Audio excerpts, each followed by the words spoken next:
Lord, thank you for your love and your grace, and thank you for your word.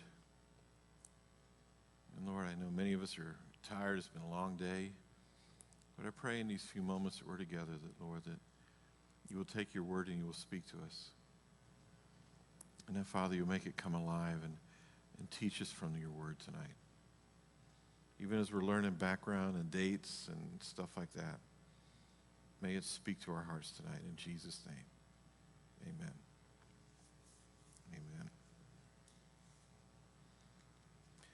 Okay, Esther, what do you know about Esther?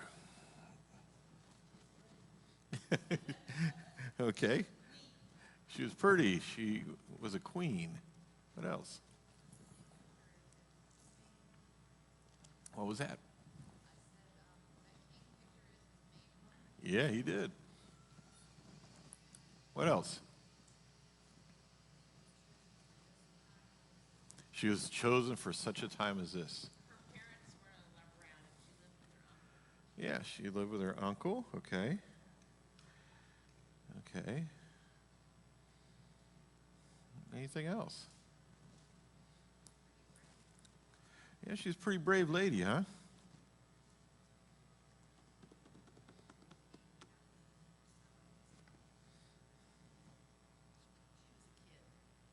She was a kid. Yeah, King Ahasuerus liked her when he saw her. Actually, the Greek name. Well, we'll see in a minute. I want to jump into that. Okay, Esther. Esther served as the title all through the years for this book. Okay, and this book, Ruth, and, is actually Ruth, Esther are the only books in the Old Testament or actually in the scriptures named after women.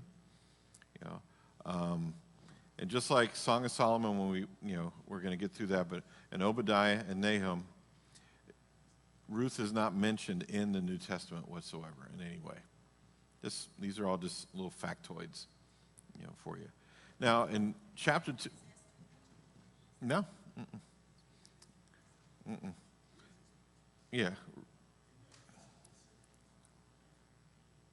Yeah, Ruth and Esther, the only Old Testament books, or actually any scriptural books that are named after women, okay?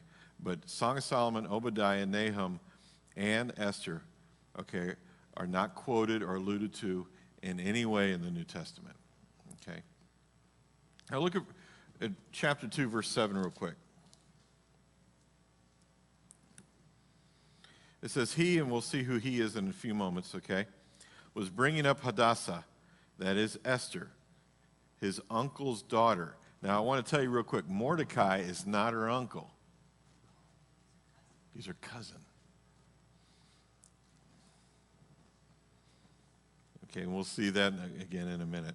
Okay, Hadassah, is a Hebrew name, okay, for Esther, which most likely Esther, what we call Esther was a name that was given, her Persian name, okay. Hadassah means myrtle, which means myrtle, like a myrtle tree, okay? Which, most likely, Esther, from what we understand, is in the Persian language would mean star, or possibly the name of a Babylonian love goddess named Ishtar. Some think that that's what her name came from, Esther. But her actual Hebrew name was Hadassah.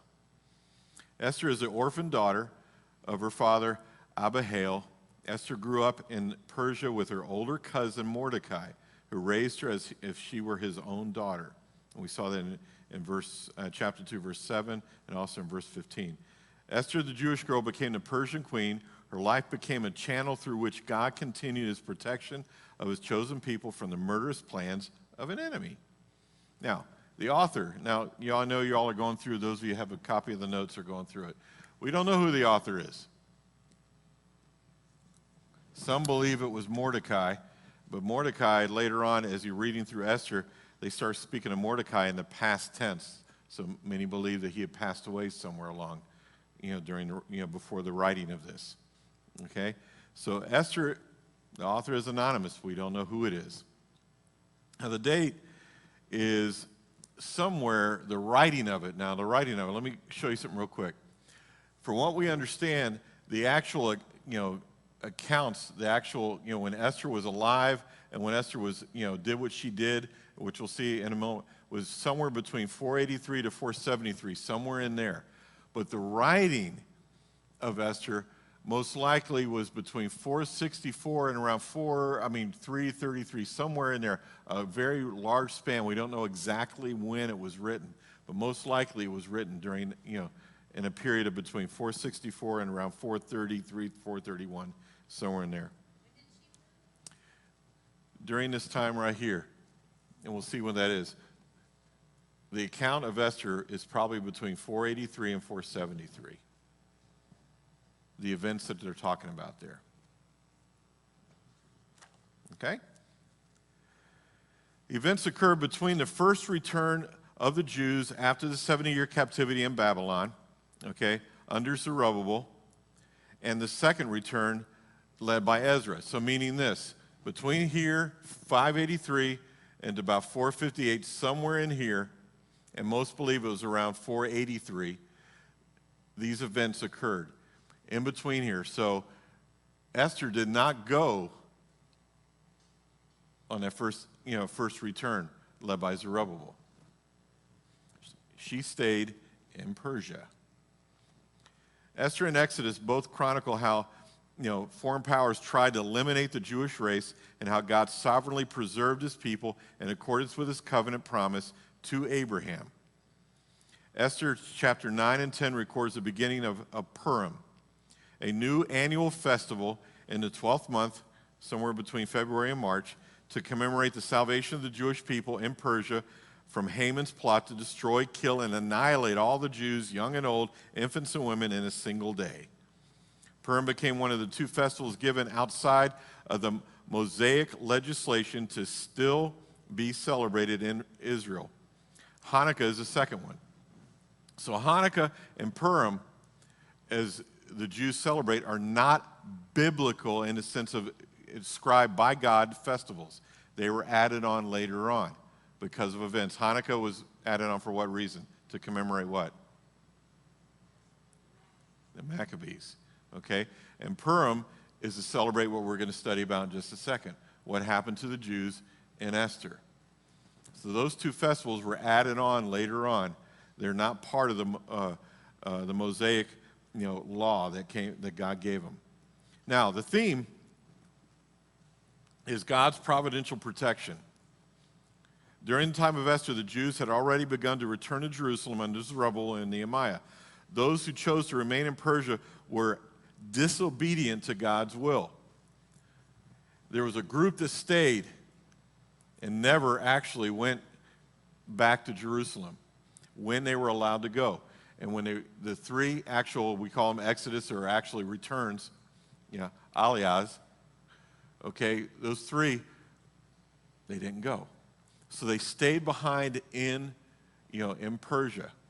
Now, God chose to protect those who remained through the workings of Esther and Mordecai and the influence that they wielded over Assyrius, okay? Assyrius or Assyrius, however you want to pronounce it. The king, actually, which is, again, another name for him is Xerxes. God's name is never explicitly mentioned in Esther. He is readily apparent, working behind the scenes, but he's not mentioned. This is one of the books that God, his name, any real reference to the law of Moses is not mentioned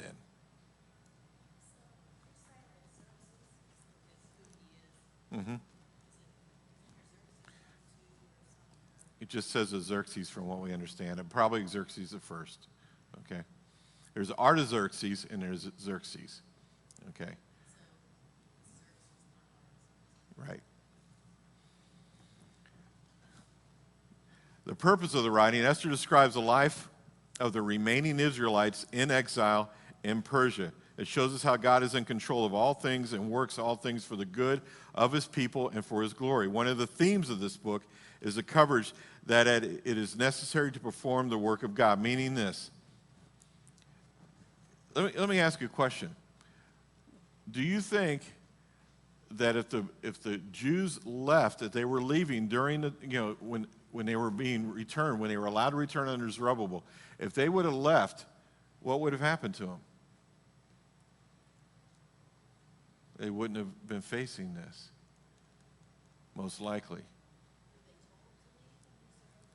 They were given permission to leave. Didn't want to leave. Think about that, because we may talk about that at the end. Okay, let's look at a couple of things. Some key people in Esther. Esther, of course. Now, let me ask you a question. How did Esther get into her position of power? Because they told all the young women to go before the king. Why? All women, yeah. Why? All women. Why? Because the first queen basically disrespected. The first queen, they wanted stood uppers. They called her to come in front of all the men so that he could follow her and show off her. Okay. All right, turn to Esther chapter 1. Let's read it. Look at verse 10. Well, let's back up. Let's look at verse 9 just to kind of give us a thing. King Xerxes, or Ahasuerus, however you want to go. I'm going to say Xerxes, which is easier to say, threw a big party banquet for the guys. And so in verse 9 it says, Queen Vashti also gave a banquet for the women in the palace which belonged to King, and we'll say Xerxes, okay? Now, on the seventh day, when the heart of the king was merry with wine, which means what? He was drunk, okay? He commanded Mehuman and Biztha and Harbona and Bigtha and Abagtha, Zathar and Carcass, the 7 eunuchs who served in the presence of King Xerxes, to bring Queen Vashti before the king with her royal crown in order to display her beauty to the people and the princes, for she was beautiful.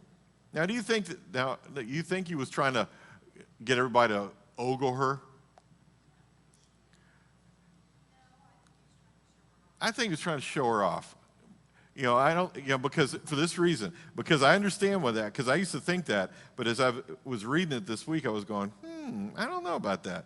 Because it says, before the king with a royal crown, in order to display her beauty to the people. Okay, it doesn't say to the guys, okay, to the people. Yeah, well, okay, to the princes, for she was beautiful. There's a good chance, you're right. So I'm going to kind of give him the benefit of the doubt on this. Okay, but Queen Vashti refused to come to the king's command delivered by the eunuchs. Then the king became very angry, and his wrath burned within him. Then the king said to the wise men who understood the times, for it was the custom of the king, so to speak, before all who knew law and justice, and were close to him, and all the 7 eunuchs, 7 princes of Persia and Media, okay, which is the Medo-Persian Empire, who had access to the king's presence and sat in the first place in the kingdom. According to the law, what is to be done with Queen Vashti, because she did not obey the command of the king Xerxes delivered by the eunuchs. In the presence of the king and his prince and the princes, Memucan said, Queen Vashti has wronged not only the king, but also all the princes and all the peoples who are in all the provinces of King Xerxes. For the queen's conduct will become known to all the women, causing them to look with contempt on their husbands by saying, King Xerxes commanded Queen Vashti to be brought in to his presence, and she did not come.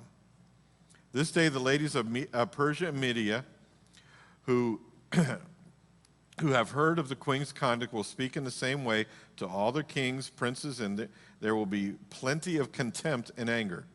If it pleases the king, let the royal edict be issued by him, and let it be written in the laws of Persia and Media, so that it cannot be repealed, that Vashti may no longer come into the presence of King Xerxes, and let the king give her royal position to another who is more worthy than she.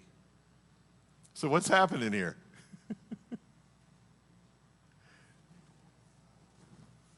What's that?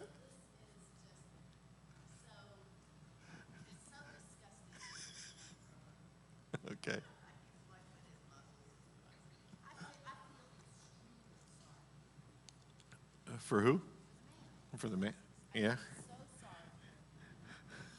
He essentially cut off the woman he loved because she wouldn't kowtow, and he viewed it as he lost face. Mm-hmm. And that was the big issue. And her view was that if I go in there and they all honor me, that's really uncomfortable experience for me. And I'm just listening. And so, it's just a picture of a really sick society. Okay. A sick culture at the time, right? Okay. What else do you see? Who sees anything different than that? I think he felt disrespected, and all of this kind of built upon itself to the end of, well, she kind of made him look bad in front of his friends, and felt, he didn't feel respected as a man and then as a king, and then he asked his friends, so what do I do about it? And they took it and ran with it, and he was kind of stuck in a dark Yeah, place. so he listened to all the people around him, his advisors. He didn't really exert much authority himself, and that's the other thing about it. I used to be much more fundamentalist, and I believed for years and years and years that God was angry at Vashti because she did not submit to her husband. And then in recent years, I have come to look at it much differently. Okay. Anybody see anything different?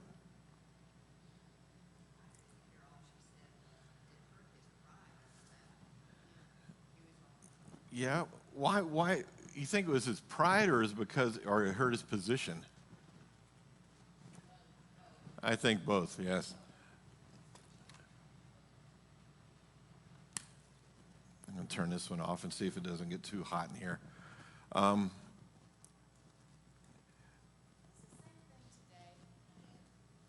But If Melania ever said anything contrary to what God says, that would be huge. well, she did something. Have you seen saw in the news about a couple of weeks ago, didn't you? When they were over in where were they, babe? When Melania slapped his hand away. Yeah, she was in Israel. And he walked in front of her, and he reached back to get her hand, and she went and kept walking. And all the women were going, yeah. Yeah. But let me ask you a question. Now, I'm not saying I agree on this, and I'm not saying I don't. But is this not a culture that we are not used to and that we can't understand, really? Because there was a protocol? It doesn't make it right, but was there a protocol? Because if you think about it, when he called in after it all happened, what did he do?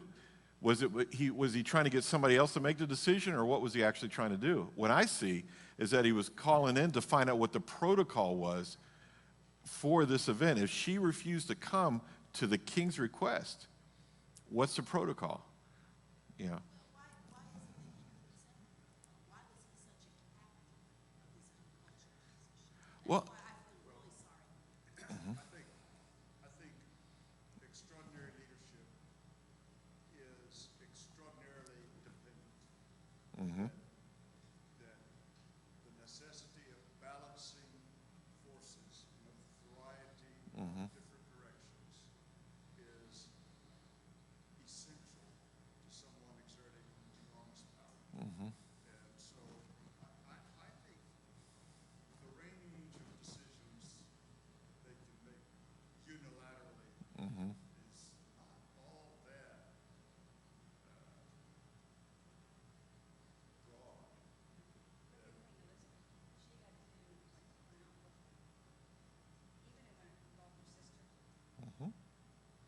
there's a protocol because of the powers of that nation. Yeah. Yeah. Now, I'm not saying it's right. Okay, again, but it's one of those things where it's the way it is. But if you really look at it too, now I'm not saying I disagree with Mary, because I agree with you a lot of it. Yeah, and see, and that's what shows me that there was something to it, you know. more than just, I want everybody to ogle my wife, you know, and see how gorgeous, you know, like his trophy wife, for lack of a better term, okay? You know, but I'm not sure if it was all that, but it was probably part of it. But probably he just thought that she was so beautiful. I mean, look at look how pretty she is.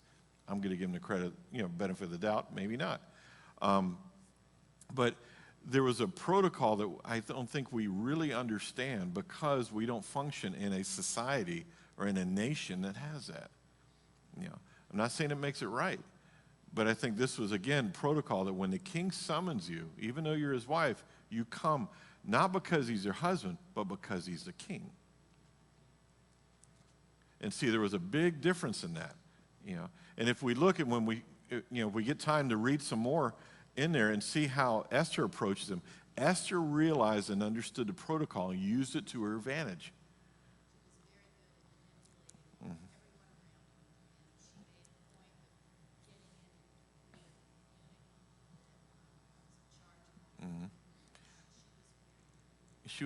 And you know, I'll call it she, you know, yeah, manipulated, but I don't know if that's a proper word, but I understand what you mean by that. She knew how to function within that and to the best of her ability and to the best, you know, for her, and some of it was for her safety, you know. And she understood something that I don't think Vashti understood, because Vashti, if you really look at it, didn't want to come and leave her banquet, okay? She wanted to go before the king because, I'm not going to go in there, all those drunk guys probably. But also she had her own banquet going, you know. And I'm not leaving my banquet to come over there so you can parade me around. But it wasn't the husband asking, it was the king. There's a big difference in that, very big. So we have, now let's see how Esther got into power here, okay? Let's see, where do we leave off? No longer, okay. Verse 20, when the king's edict, which he will make, is heard throughout all this his kingdom, great as it is, then all women will give honor to their husbands, and great and small. This word pleased the king and the princes, and the king did as Memucan proposed. So he sent letters to all the king's provinces, to each province according to its script, and to every people according to their language, that every man should be the master in his own house, and the one who speaks in the language of his own people. After these things, when the anger of King Xerxes had subsided, he remembered Vashti and what she had done and what had been decreed against her. Then the king's attendants who served him said, "Let beautiful young virgins be sought for the king. Let the king appoint overseers in all the provinces of his kingdom, that they may gather every beautiful young virgin to the citadel of Susa, to the harem, into the custody of Haggai, the king's eunuch, who is in charge of the women, and let their cosmetics be given them. Then let the young lady who pleases the king be queen in place of Vashti." And the matter pleased the king, and he did accordingly. Now there was at the citadel in Susa a Jew whose name was Mordecai, the son of Jar, the son of Shammai, the son of Kish, a Benjamite, who had been taken into the exile from Jerusalem with the captives who had been exiled with Jeconiah, king of Judah, whom Nebuchadnezzar, the king of Babylon, had exiled. He was bringing up Hadassah, that is Esther, his uncle's daughter, for she had no father or mother. Now the young lady was beautiful of form and face, and when her father and her mother died, Mordecai took her as his own daughter. So it came about when the command and decree of the king was heard, many young ladies were gathered to the citadel of Susa into the custody of Haggai, that Esther was taken to the king's palace into the custody of Haggai, who was in charge of the women. So what's going on? Simple, right? The king says, I need a new wife, I need a new queen, bring all the women in, get them all purty, and let's look at them, right? Okay. Beauty pageants? What? Oh, The Bachelor or something like that? Yeah, it's pretty, I didn't think about that. Yeah, okay. And they all vie for his affection to see who he's going to pick, right? Yeah, that's exactly it. Interesting. It's a biblical bachelor thing, right? You know?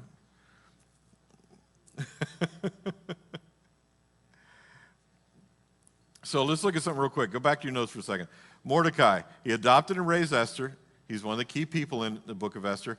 Advisor to Esther as queen. Later replaced Haman as second in command under King Xerxes.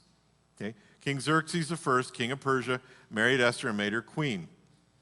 And Haman, second in command under King Xerxes, plotted to kill the Jews. So those are the four main characters in this book. So later on we find out as we go along, we won't read it all, is that Esther went in there. You know, she was scared because eventually the king was going to summon her, and supposedly that meant that he was going to have some time with her, some intimate time, and she didn't want to, go through all that. But bottom line is this, is that she ends up being chosen to be queen. And so God places her in this position because very soon he's going to need her. So what would we call that? God's what?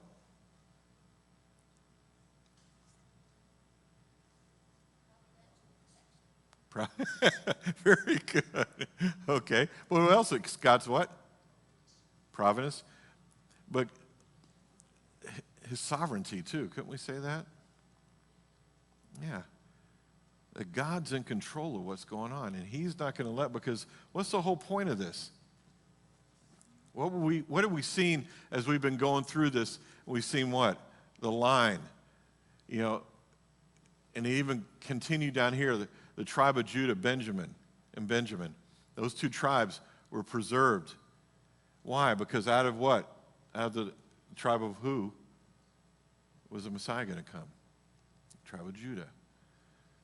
And that line of King David, that promise that God made. And so here it is again. He knows that the Jews are going to be persecuted again by this guy named Haman. And so he raises up this lady in this position. In part, the reason they're persecuted is because Mordecai refuses to bow before Haman. Yeah. Because when Haman went by, everybody had to bow because he was second in command, right? And so what happened? Mordecai goes, I'm not bowing to you. And then Haman gets upset and sets this whole plot going that he's going to wipe out not just Haman, but all of his people, right?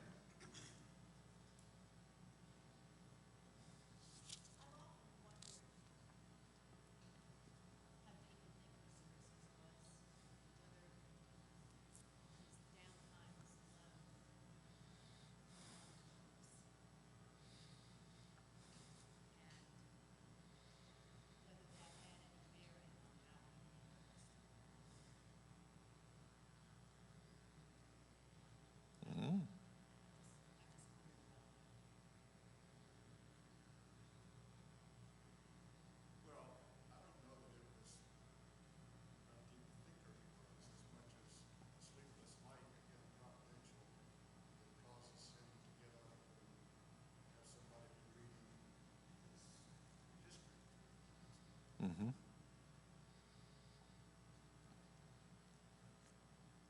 Somewhere along the line, I got the impression, I'm not sure if it was, that Haman was an Amalekite. Mm-hmm. Amalekites were who fought the children of Israel in the wilderness that Joshua did. And the Amalekites and the Jews were furious enemies throughout their generations. I'm going to have to check in that because it says, if you look at chapter 3. Okay, Agagite. King Agag was an Amalekite. It was an Amalekite. Mm-hmm. Because what happens is what? Mordecai is sitting at the gate. He hears a plot against King Xerxes, that some guy's going to lay hands on him and try to kill him. It becomes known to him. He tells Esther. Esther goes and tells the king. Plot gets thwarted. But right after that, King Xerxes promotes Haman to be second in command in the kingdom. And then what happens later on is when he walks in, Mordecai goes, I'm not going to bow to you.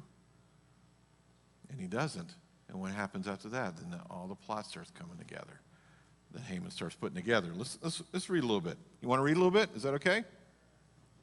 Let's go to chapter 3, okay?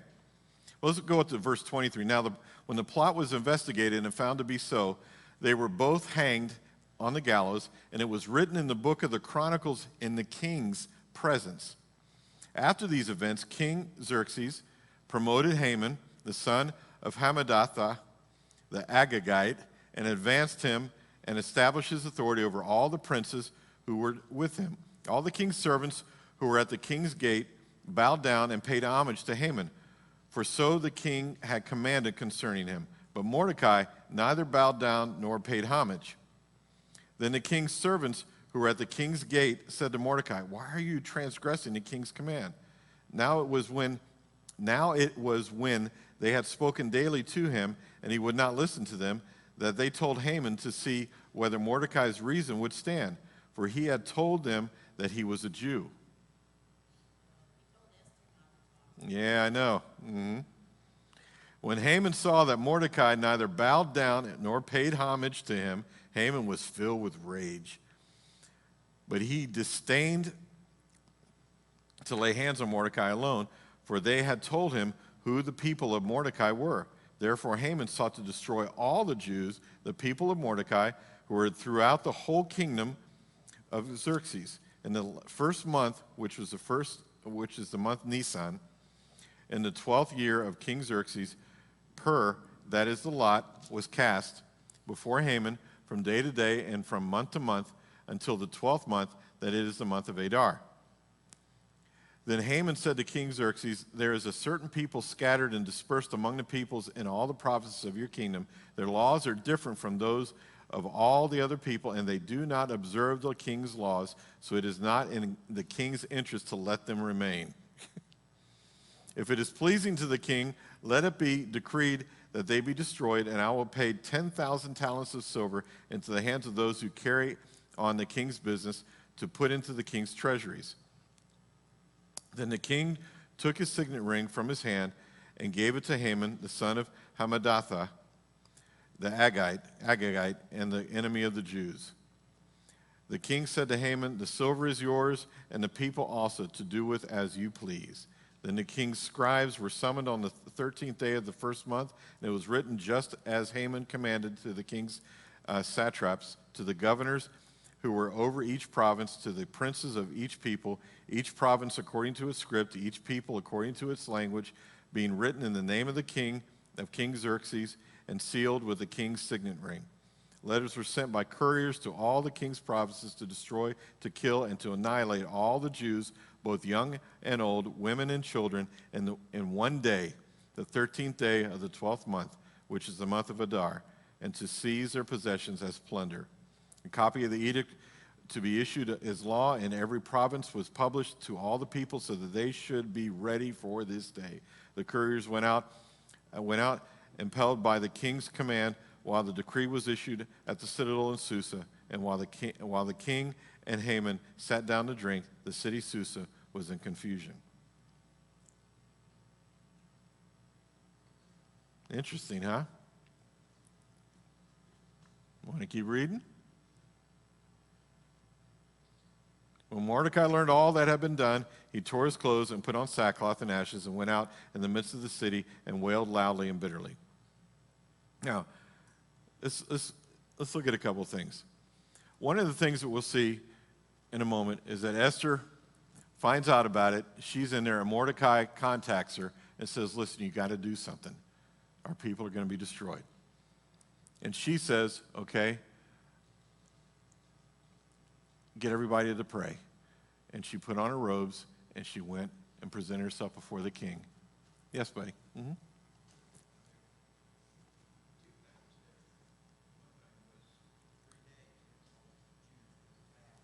Mm-hmm.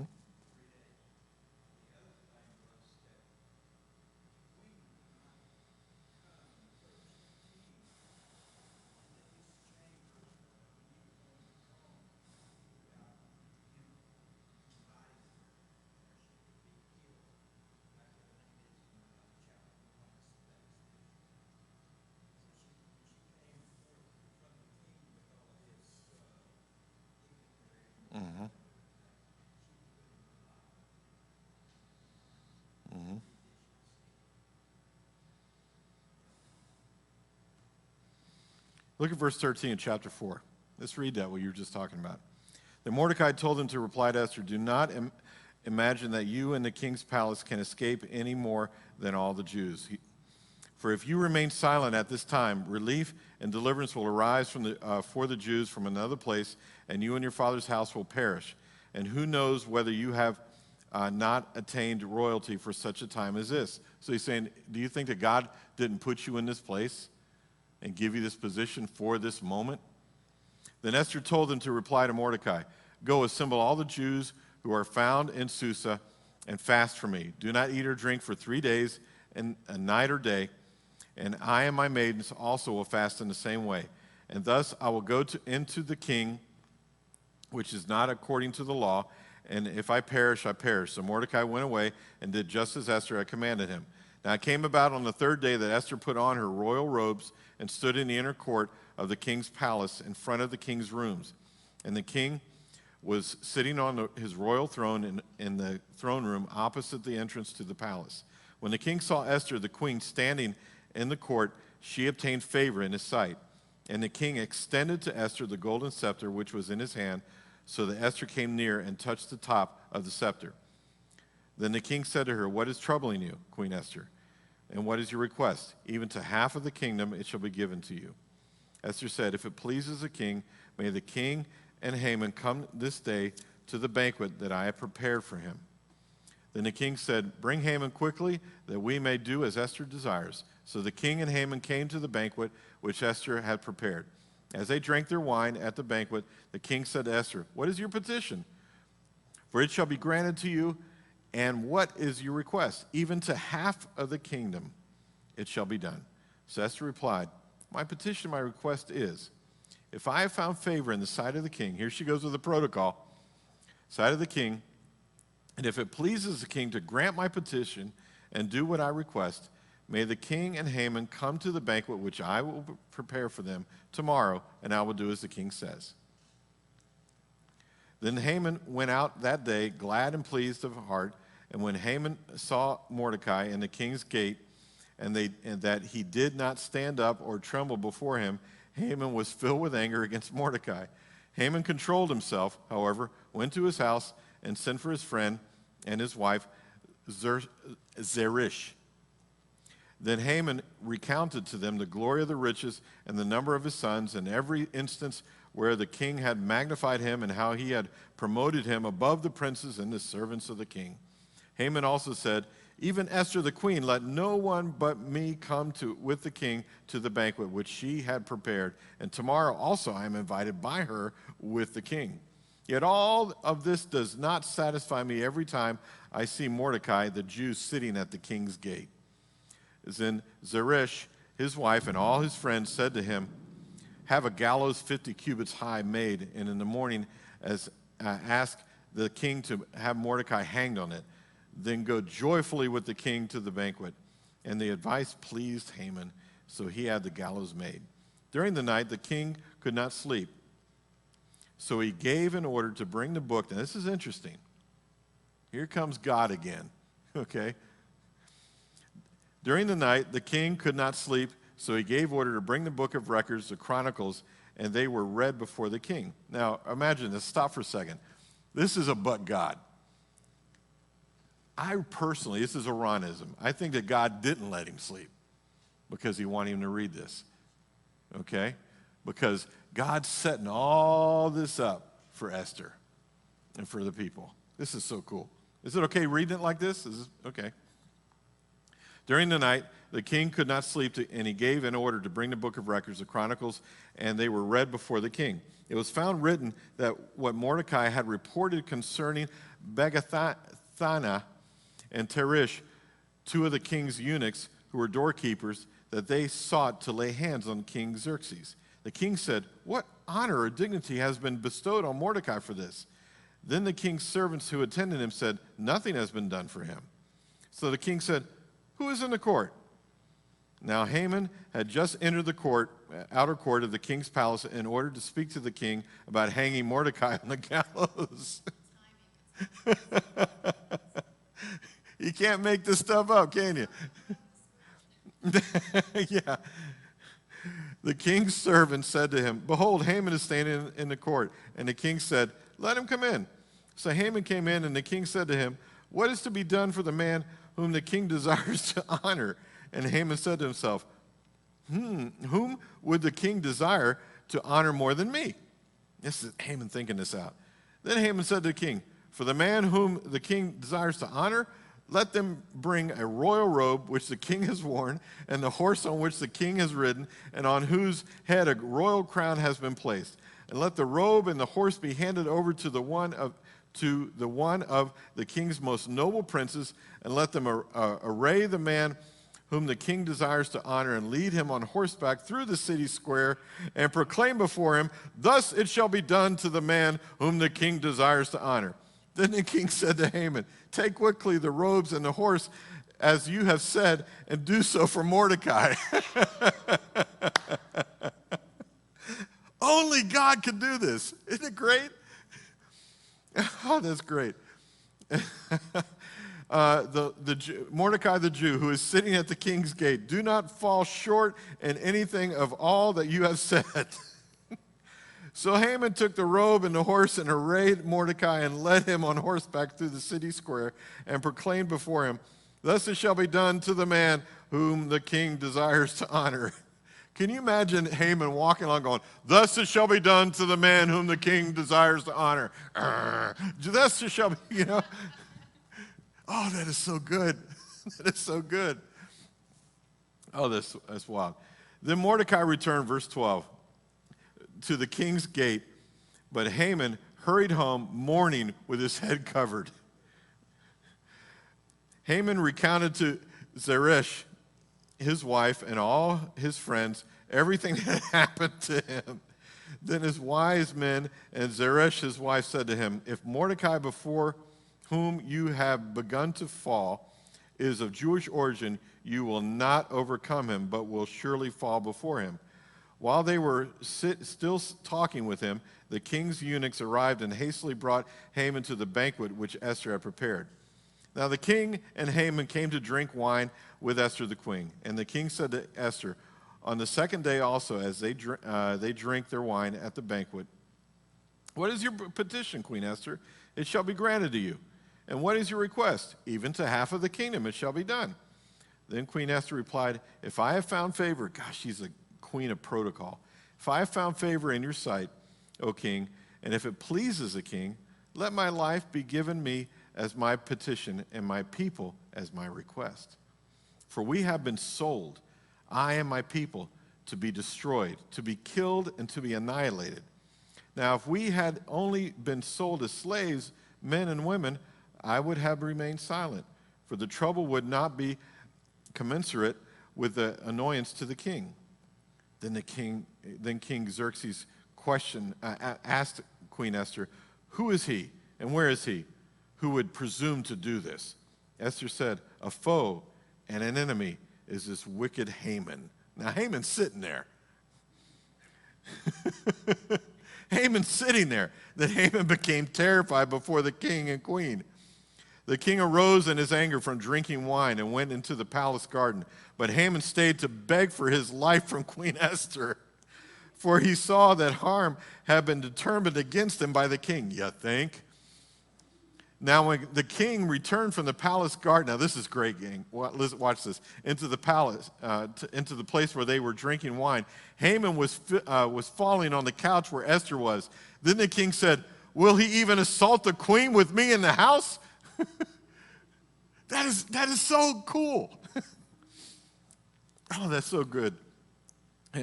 It says, as the word went out of the king's mouth, they covered Haman's face. Now what that means is this. When Haman's laying on the couch like this, like kneeling before her, like, "Please, Esther, please," and the king saw this, he had his guys come in and take a rag and put it over Haman's face and haul him out. Amazing. Amazing. On that day, King Xerxes gave the house of Haman, so let's go to verse 10, verse 9. Then Harbonah, one of the eunuchs who were before the king, said, "Behold, indeed, the gallows standing at Haman's house 50 cubits high, which Haman made for Mordecai, who spoke good on behalf of the king. And the king said, hang him on it. So they hanged Haman on the gallows which he had prepared for Mordecai, and the king's anger subsided. And on that day, King Xerxes gave the house of Haman, the enemy of the Jews, to Queen Esther, and Mordecai came before the king, for Esther had disclosed what he was to her. The king took off his signet ring, and he had taken away from Haman and gave it to Mordecai. And Esther set Mordecai over the house of Haman. Isn't that amazing? And then later on, we won't read the whole thing. And then later on, Esther goes before the king again and says, this is what's going on, what Haman did. He's going to kill all my people. What should I do? What can we do? And they get Mordecai in there, and he says, Mordecai, write these, same thing, write the scripts up, write this, write that, send it out to all, that the people can defend themselves. Tell them ahead of time to defend themselves. And so they fight back, they win. The Jews are not destroyed. And Mordecai takes over the second in command in the Persian Empire to King Xerxes, and Esther remains queen. So she saves her people.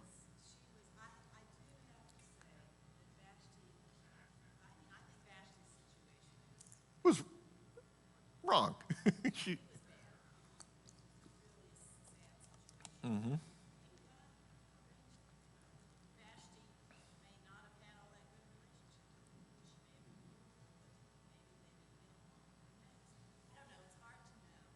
Yeah.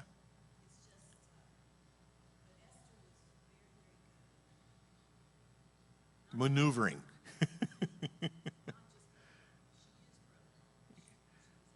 She was smart. She's very smart. And she used a protocol to the advantage to get her people saved from this absolute annihilation, this disaster, which I think is incredible. Now, let me show you something. Esther is like Jesus in three ways. First, her royal status is a picture of Christ's royalty. Second, as she places herself in the way of death in order to save her people. And third, she acts as an advocate for her people to the king. And then at the same time, she's preserving, God uses her to preserve that messianic line that he's preserving so that out of that Christ will come.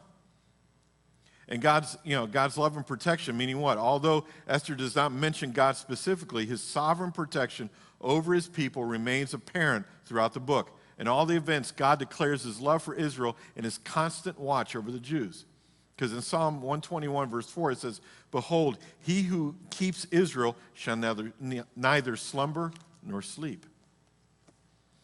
Now, let me show you something that's placed in the scriptures, in the Bible, in the canon. All 167 verses of Esther have ultimately been accepted as scripture, although the absence of God's name anywhere has caused some to unnecessarily doubt its authenticity. Along with Song of Solomon, Ruth, Ecclesiastes, and Lamentations, Esther stands with the Old Testament books of the Megillah, which is 5 scrolls. These are parts of the Ketuvim, which is called the writings, which is the third section of the Tanakh of the Hebrew Bible. Okay? Meaning what? The rabbis read these books in the synagogue on 5 special occasions during the year. Esther is read during Purim. Song of Solomon is read on the Sabbath of the Passover. Ruth is read before the reading of the Torah on the morning of Shavuot, which is what? Pentecost. Okay? Lamentations is read on the 9th of Av, which is a day of fasting in all Jewish communities. And Ecclesiastes is read publicly on the Sabbath of Sukkot, which is what? The Feast of Tabernacles or Ingathering. So these 5 books, which are called the Megillah, or Megilloth, however you want to say it, is these 5 books or 5 scrolls are what are called part of the writings, the third major section of the Tanakh, the Hebrew Bible. And they're read. So these are very important. Now, historically, Esther describes how the Jews evaded yet another threat against their existence. It also describes the origin of the Jewish Feast of Purim, which is still celebrated today. Theologically, what does Esther mean? It means this. Esther demonstrates that God is in total control of the world scene even when he is not clearly visible. And to me, let me stop there for a second. That is really encouraging because when we don't see him, he's still there. I mean, if you think about it, we don't know. We're going to look at it in a moment, because God is not mentioned in there anywhere. But he's still behind the scenes orchestrating this whole thing. And to me, that's just amazing. Amazing.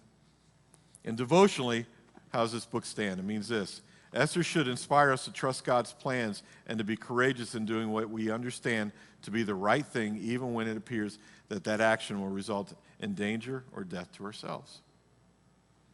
Now, here's a couple of questions.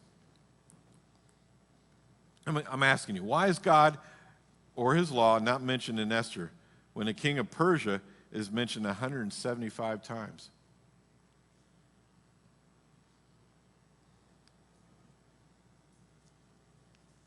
What would you say if someone asked you that?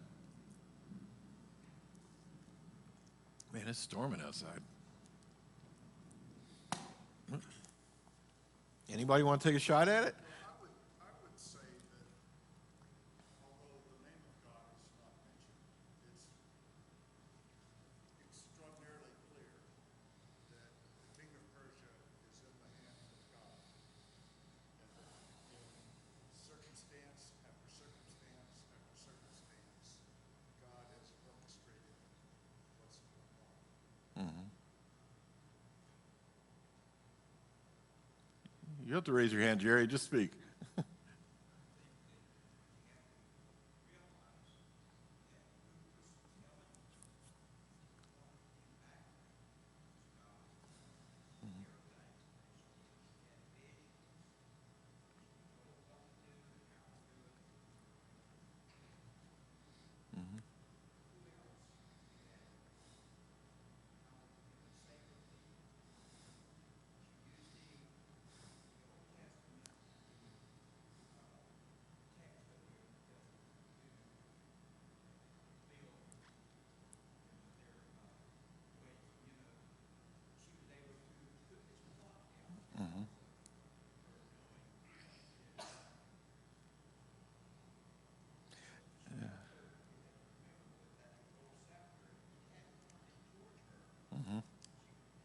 Yeah.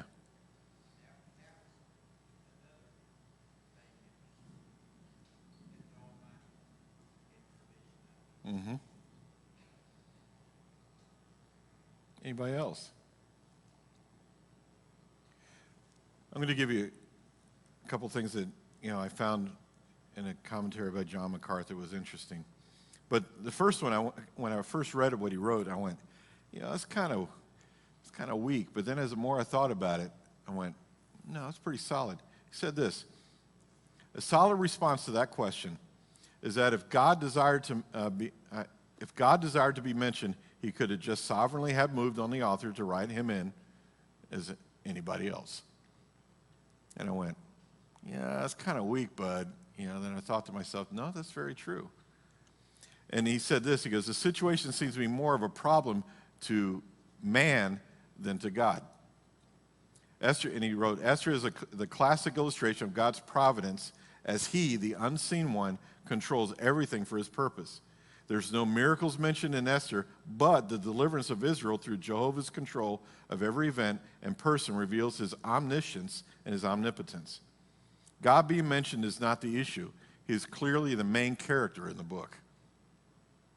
I said, that stands pretty good. Now here's another one. Why do Mordecai and Esther seem to be so secular? I don't get that impression that they're secular at all. Okay. I think the whole reason for not bowing is not a secular reason. Mm-hmm. And his logic to Esther is not a secular reason. Mm-hmm. They participate in the secular life, Mm-hmm. but their motivations are not secular. Okay. Again, John MacArthur answered these things because these are questions, and there was a half dozen commentaries that I looked through, and every one of them brought this topic up. And the last one I looked at was John MacArthur, and it was interesting how he put it. He goes, there's 4 observations. Esther does not seem to have the zeal for holiness like Daniel did, because Daniel was in Persia too. Mordecai kept his and Esther's Jewish heritage a secret, unlike Daniel. Daniel didn't keep a secret, and we'll see that when we look at Daniel. The law of God was absent in contrast to Ezra, because Ezra, was all about the law of God, was he not? He was a scribe. He was he ended up being priest. Nehemiah had a heart for Jerusalem, as seemingly eluded the affections of Esther and Mordecai. They weren't even talking about Jerusalem. But here's the responses. First, this short book does not record everything. Perhaps Mordecai and Esther actually possessed a deeper faith than becomes the apparent, here. Second, even godly Nehemiah did not mention his God when talking to King Artaxerxes. And it's true, he didn't. Third, the Jewish festivals which provided structure for worship have been lost long before Esther. Passover was lost in 2 Kings 23:22 and the Feast of Tabernacles in Nehemiah 8:17. Fourth, possibly the anti-Jewish letter written by the Samaritans to Xerxes several years earlier had frightened them. Okay, you can see that in Ezra chapter 4, verse 6. Fifth, the evil intentions of Haman did not just first surface when Mordecai refused to bow down. Most likely they were long before shared by others, which would have intimidated the Jewish population. And sixth, Esther did identify with her Jewish heritage at a most appropriate time in chapter 7, verse 3 and 4. And further, Nehemiah's prayer seems to indicate a spiritual lethargy among the Jewish exiles in Susa. So this issue must ultimately be resolved by God, since he alone knows human hearts. So what do you think about Esther?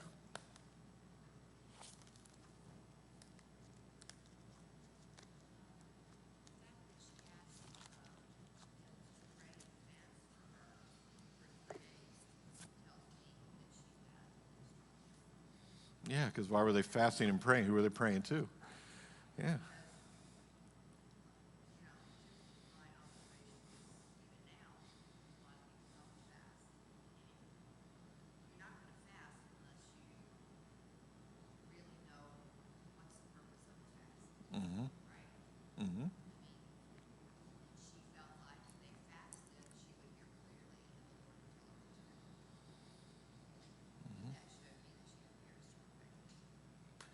I agree with you. I agree with you. Because I didn't remember that these are actually two very prominent issues that people throw at the book of Esther. The two things we just looked at, and we just looked at them very briefly. And I've forgotten all about them because it's been a long time since I've done an Old Testament survey. I did it, 30 years ago. And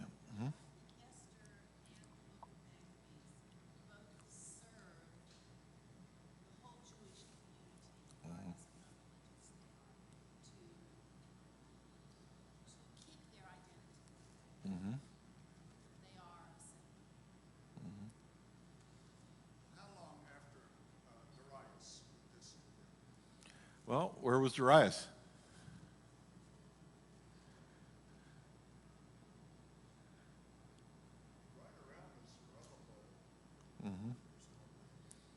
Honestly, I can't answer that really, like technically, but. I would think that Daniel, as a Jew and prominent in Jewish culture,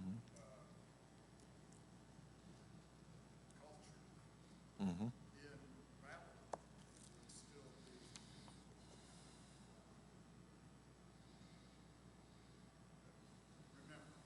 don't know if Mordecai would know him, but surely he was.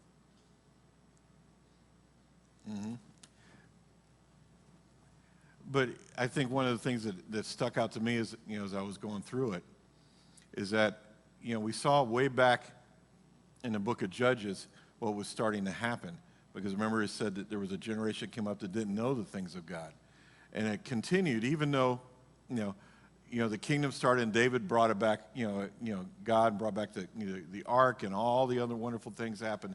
But as it split, but just before the split, we saw what was happening in in Israel during that time, which is Solomon. He brought in all the false gods, wouldn't listen. The kingdom split.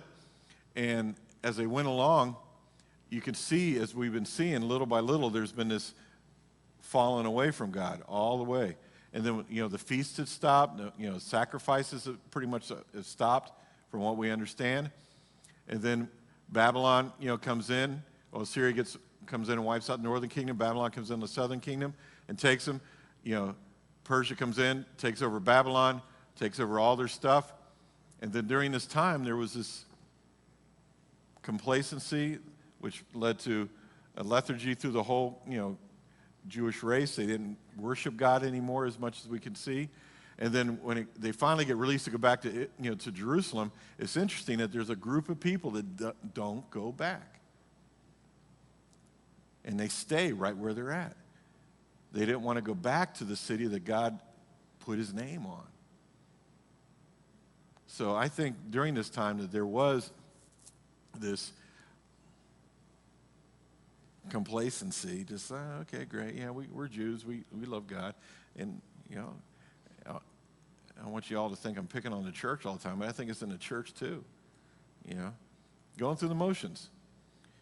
I've heard people say, well, they believe, many of the Jews believe in God just because of their Jewish heritage.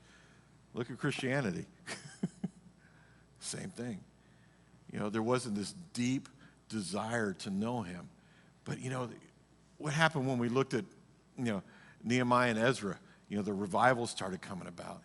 And they stood there in the rain like this and listened for 8 or more hours to the word of God being read to them. And they said they wept. So something's happening. But back here, this group is getting persecuted. But God saves them too.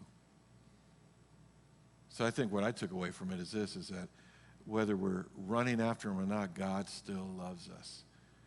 And he has a way, I'll say it this way, I hope you all understand, to scare us back to him at times. Okay? Because that's what's going on right here. The people started to fast and pray. And I believe they were praying to Jehovah, absolutely. And I believe those practices started to come back in. But we'll see that it still kind of carries on even more. Yeah. Mm-hmm. I couldn't hear you, sweet. Zerubbabel? Yeah, was he the one that was the one left that was crippled that escaped? Or is that fitting No, I don't think that was him. one left in Solomon's house? Oh yeah, that's way back. That's way back over here. Yeah, that was with David. It was what was his name? Yeah, he lived in Lo-Debar, and it was Saul's son. No, Jonathan's son. Yeah, he was born crippled, I think, or something. Yeah. Mm-hmm. Oh gosh, now you got me thinking about that. Okay, this is Bible trivia. Mephibosheth, that's right. I remember where he lived in Lo-Debar, which means in Hebrew it means the backside of nowhere. No, that was way back here. That was way back here. No, Zerubbabel wasn't that. No. Okay, anything else? We got done a little early, so those of you that maybe it's kind of slacked off, you guys can get out of here before the bottom falls out again. Okay, let's have a word of prayer, and we'll go. Lord, thank you for tonight. Thank you for the book of Esther. Thank you that, Lord, we saw that no matter what our state is, your love still comes forth, and your very purpose still happens. And you will save your people. You will redeem your people because of your incredible love for us. And Father, may we not, in our walk, as we said a minute ago, live on the backside of nowhere with our walk with you. May our walk be up front. And may our love for you be up front. May we declare your presence in our lives. Lord, thank you for Esther, and I pray that you raise up Esthers all across this nation for such a time as this. And we love you, Lord. And thank you that you love us. In Jesus' name.